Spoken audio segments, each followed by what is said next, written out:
திருத்தணியில் உதித்தருளும் ஒருத்தன் மலை விருத்தன் என குளத்தில் உரை கருத்தன் மயில் நடத்து குகன் வேலே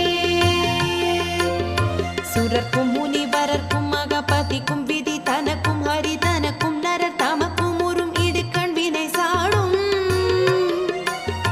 திருத்தணியில் உதித்தருளும் ஒருத்தன் மலை விருத்தன் என குளத்தில் உரை கருத்தன் மயில் நடத்து குகன் வேலே